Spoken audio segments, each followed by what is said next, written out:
విద్యార్థి యువజన సమస్యలపైన రోడ్లు ఎక్కాల్సి వస్తుందని చెప్పేసి మాట్లాడినప్పుడు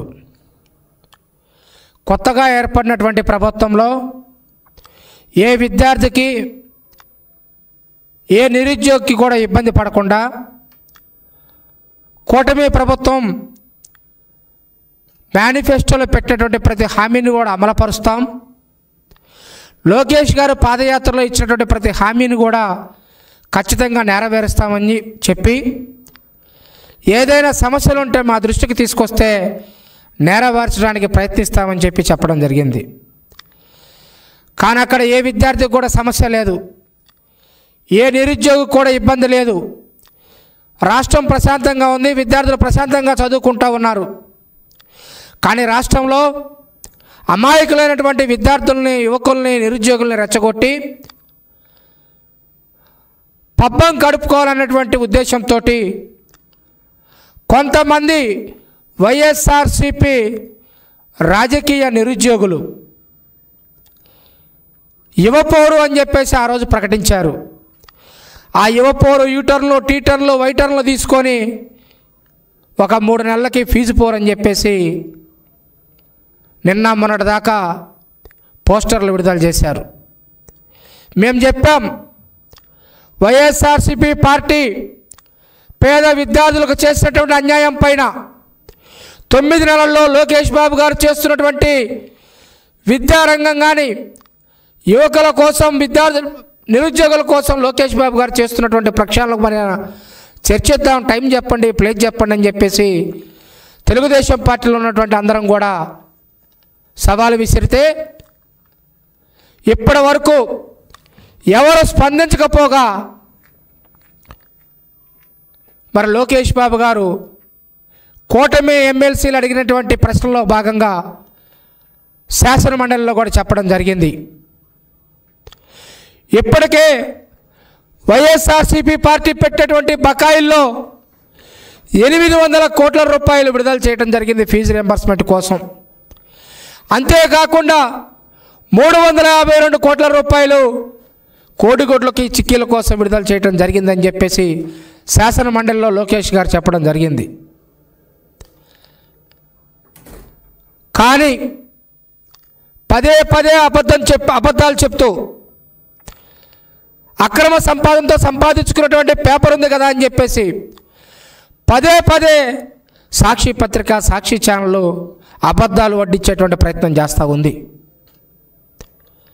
మీరు చెప్పినవి అబద్ధాలని చెప్పేసి యువత నమ్ముతూ ఉంది. కాబట్టి ఈ రోజున వైఎస్ఆర్సీపీ బలవంతంగా వైఎస్ఆర్సీపీ పార్టీ జెండానో లేకపోతే ప్లే కార్డు పట్టించగలిగిందేమో కానీ యువత, విద్యార్థుల మనసులను మాత్రం గెలుచుకోలేకపోయింది.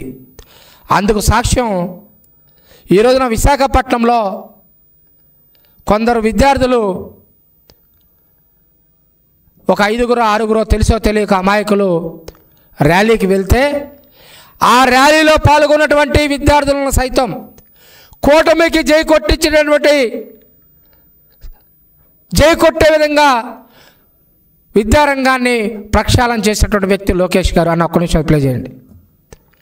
9 నెలల్లో లోకేష్ గారు చేసినటువంటి ప్రక్షాళనకి ఇది తార్కాణం.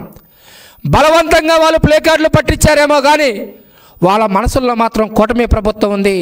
లోకేష్ గారు తీసుకున్నటువంటి చర్యల వల్ల జరిగినటువంటి ప్రక్షాళనలో మార్పు కారణంగానే ఈ రోజున ప్లే కార్డు వైసీపీ అయినప్పుడు కూడా వారి మనసులో లోకేష్ బాబు గారు ఉన్నారు.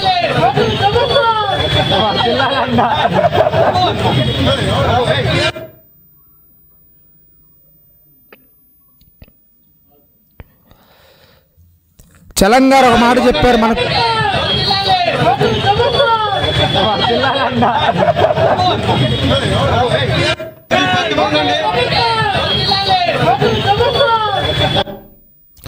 చూడండి, వాళ్ళందరూ కూడా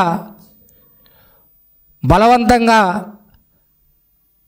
అలాంటి ప్లే కార్డు పట్టుకున్నారేమో కానీ ఫేక్ కార్డు వాళ్ళ నిండు మనసుతోటి లోకేష్ బాబు గారి 9 నెలల్లో చేసినటువంటి ప్రక్షాళనకి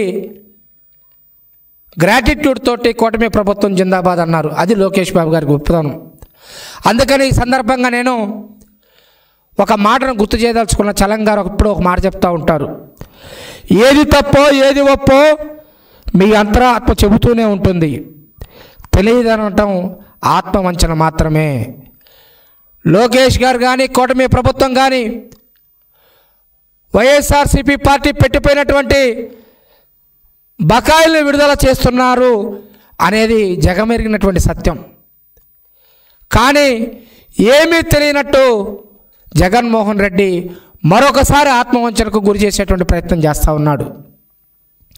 అంతేకాకుండా ఏదైతే మోసం, దగ, అబద్ధాలు, అవినీతి, అరాచకాలు అనేటువంటి పునాదుల మీద పుట్టినటువంటి పార్టీ వైఎస్ఆర్సీపీ పార్టీ.